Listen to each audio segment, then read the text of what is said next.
Oi, queridos. Boa tarde. Como estão vocês? Todo mundo bem?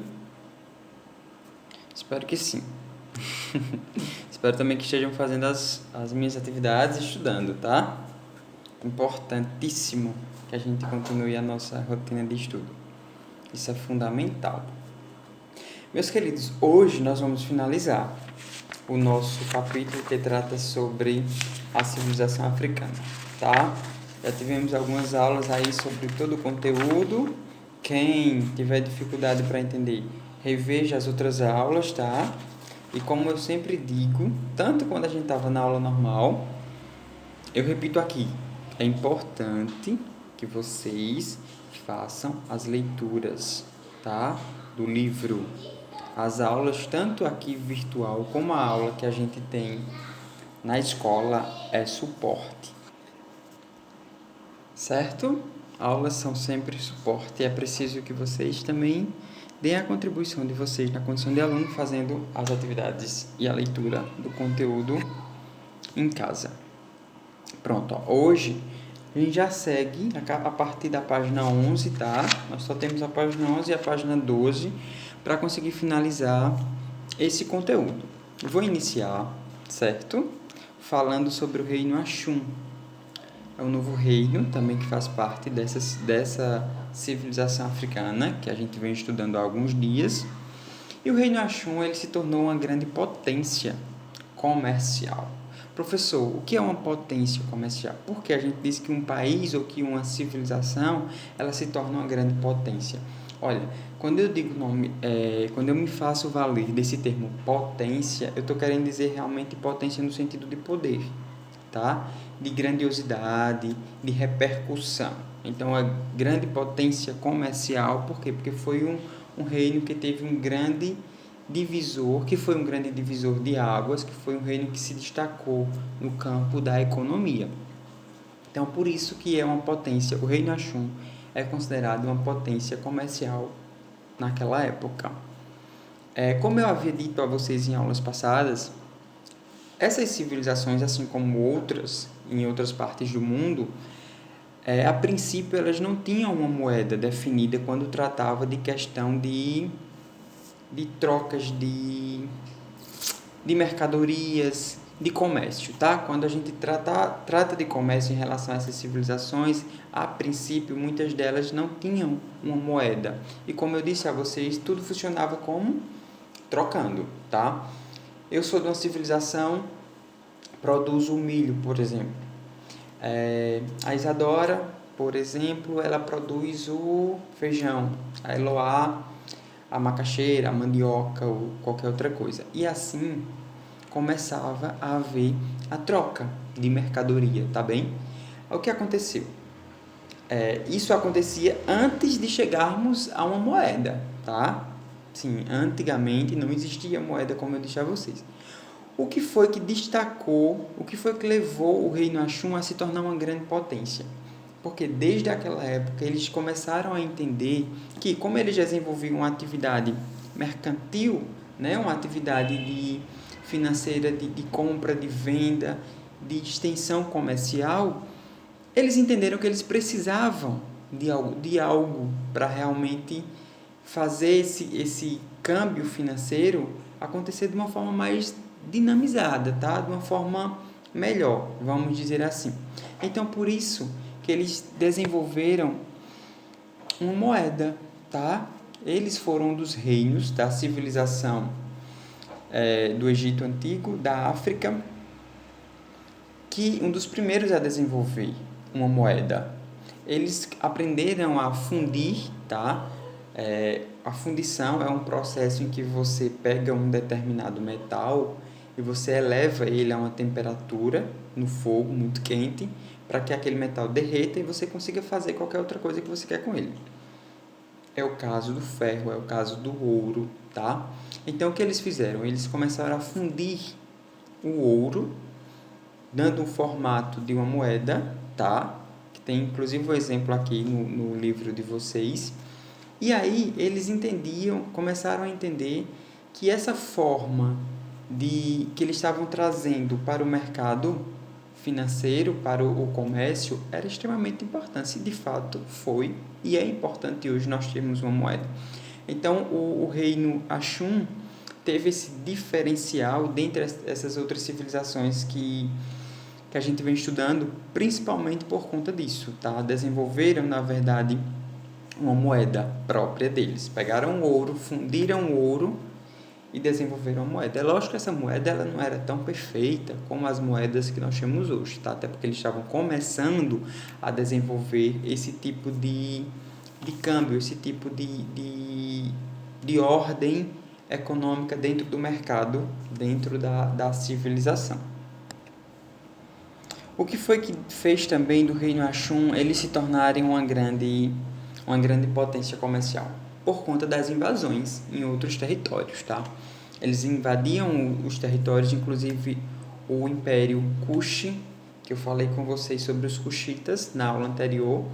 Os Axuns invadiram o reino Kushita saqueando. O que é saquear, professor? É quando você invade nesse caso, determinada civilização e você começa a roubar, tá? Você vai levando o que eles tinham de produtos, de ouro, por exemplo, e qualquer outra mercadoria que esse reino possa ter estocado, tá? Porque era comum que essas civilizações estocassem. Professor, o que é estocar? É eu pegar um determinado local e guardar alguma coisa, tá? É como mais ou menos a despensa de vocês.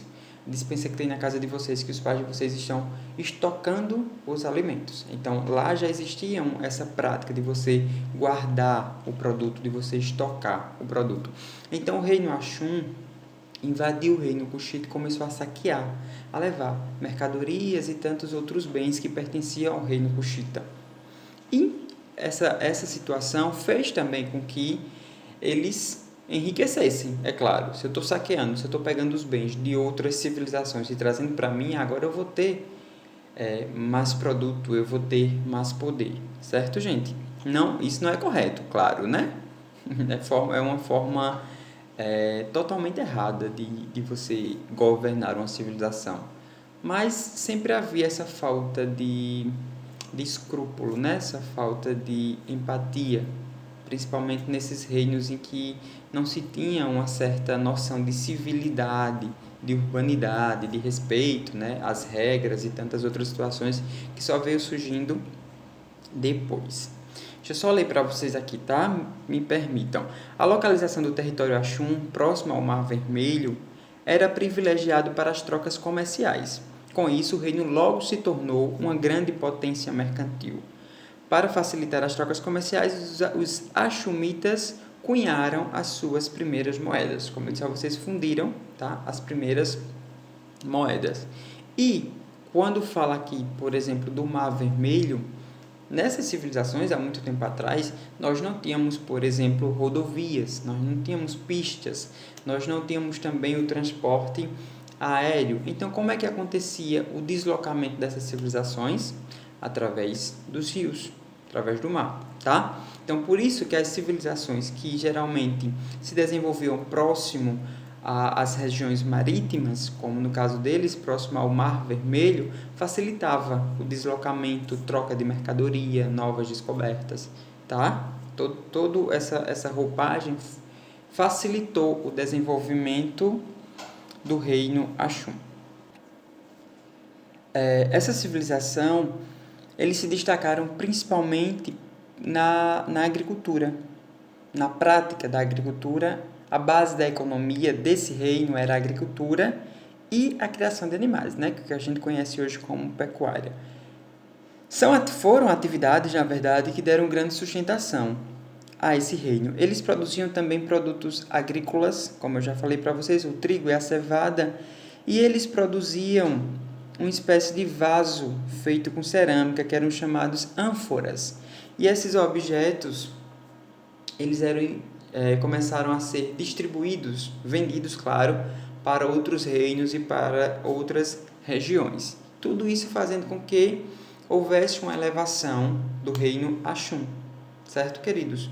A cidade de Axum, ela foi reconhecida como Patrimônio Mundial da Unesco, certo? que tem inclusive no livro de vocês. O que é, professor, o Patrimônio Mundial da Unesco? Geralmente, há uma busca por cidades, objetos,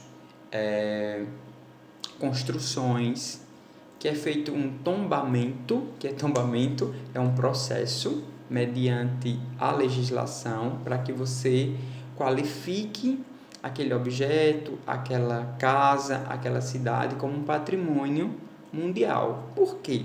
Porque aquele patrimônio, aquela cidade, aquela casa, ela guarda requisitos da história. Então a gente tem que preservar para que a história seja preservada. Por exemplo, vocês conhecem Penedo? A cidade de Penedo, que fica aqui perto, é uma cidade histórica. É uma cidade histórica e é uma cidade que ela sofreu um processo de tombamento, foi tombado. Tem casarões, algumas construções lá de Penedo, que as pessoas que, por exemplo, eu tenho um casarão, eu tenho uma casa enorme lá em Penedo.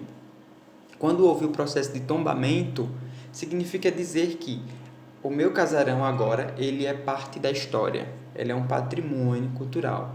Eu sou o dono, mas eu não vou poder modificar a estrutura daquele casarão, certo? Apesar de ser o dono, eu vou apenas ter que manter, porque eu vou ter que preservar a história. Então, tombamento é isso, é quando o poder público determina determinadas casas, objetos, cidades, tá?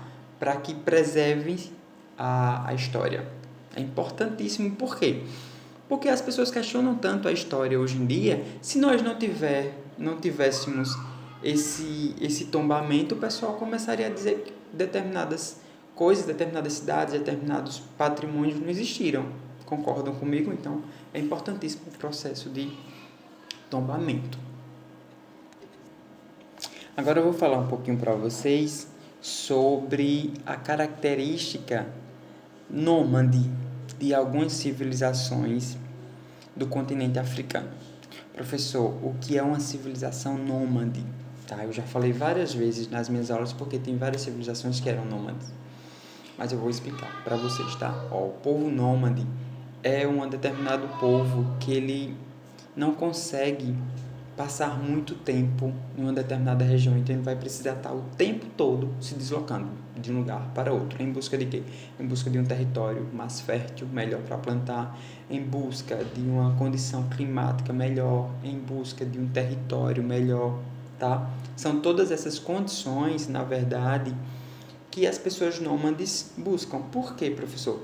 Porque como eles são nômades, eles não aprenderam a dominar técnicas de agricultura, por exemplo. Então, eles não sabem arar uma terra, plantar ou situações desse tipo. Não sabiam, então eles precisavam estar se deslocando de um lugar para outro. É lógico que depois eles vão sair dessa condição de nômade, mas não é agora. Por hora a gente precisa saber que sim, esse pessoal do continente africano eram nômades e migravam de um lugar para outro.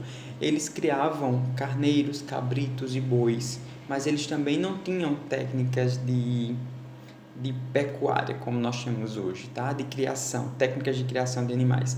Então, eles nem de agricultura nem de animais, eles precisavam estar se deslocando de um lugar para outro, buscando melhores condições de vida e também buscando uma pastagem, ou seja, capim ou qualquer outro tipo de alimentação que pudesse fornecer condição de sobrevivência aos bois, cabritos e outros animais que eles criavam, tá, queridos? Então, em relação ao comércio, houve uma intensificação, tá, de transporte, de economia, por conta, como eu já disse a vocês, do mar. A África Mediterrânea tinha o Mar Vermelho, tinha o deserto do Saara, que eles começaram a traçar rotas, tinham povos que conheciam muito bem o deserto, então já tinha um certo deslocamento de áreas por conta do conhecimento que adquiriram através dessa prática de deslocamento. O assunto é tão bom de conversar, eu espero que vocês realmente estejam acompanhando e entendendo bem o assunto, tá? Porque, como eu sempre digo, a minha intenção é que vocês consigam adquirir conhecimento. Então, assistam minhas aulas com muito carinho, sentem, se acomodem, fiquem confortáveis, assistam a aula, depois vocês vão para o livro, então vão dando uma lida no livro para vocês ir, o professor falou realmente isso na aula, e aí vocês vão assimilando da forma correta. Por quê? O nosso cérebro, o cérebro da gente, ele tem preguiça de gastar energia. Que é isso, professor?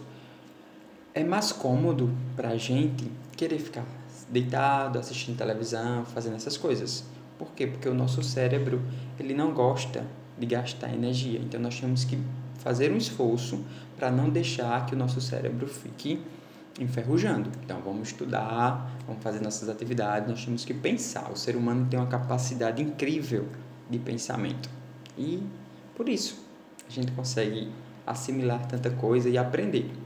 E outra coisa importante é que o cérebro da gente, ele apaga informações em que a gente não dá importância ou informações que a gente não está revisando. Por exemplo, eu estou dando essa aula para vocês. Se vocês assistirem a minha aula e não fizerem a revisão no livro, vocês vão acabar esquecendo. É normal esquecer, tá? Por isso a técnica de estar lendo, buscando realmente fazer as revisões para que não haja esse esquecimento, certo? Então vocês vão assistir minha aula, vão fazer essa revisão no conteúdo, porque nós já estamos encerrando esse capítulo, certo? Aí tem uma atividade da página 13 e da página 14. É uma atividade um pouco extensa, mas é preciso também que vocês respondam, porque faz parte do livro didático de vocês. Só que vocês não precisam me enviar essa atividade hoje, tá? Então, vocês só precisam me enviar essa atividade até a próxima semana, ou seja, de hoje a 8 é que eu vou exigir de fato essa atividade. Então, vocês têm 8 dias para irem construindo aí a atividade de vocês, de acordo com os outros conteúdos que vocês estão estudando, certo? E aí vocês me enviam, tá bem? Então, um forte abraço mais uma vez, satisfação muito grande poder conversar com vocês, espero que todos estejam bem, tá? O professor também está bem aqui, está trancado, trabalhando, não aguento mais ficar tanto tempo sentado trabalhando, mas é necessário, tá? Tô reclamando não, tô só passando a situação para vocês. E é isso, um abraço grande, assistam com muito carinho a minha aula, ela está sempre disponível no meu canal no YouTube, vocês podem ver quantas vezes vocês quiserem, tá? Um beijo grande e boa tarde.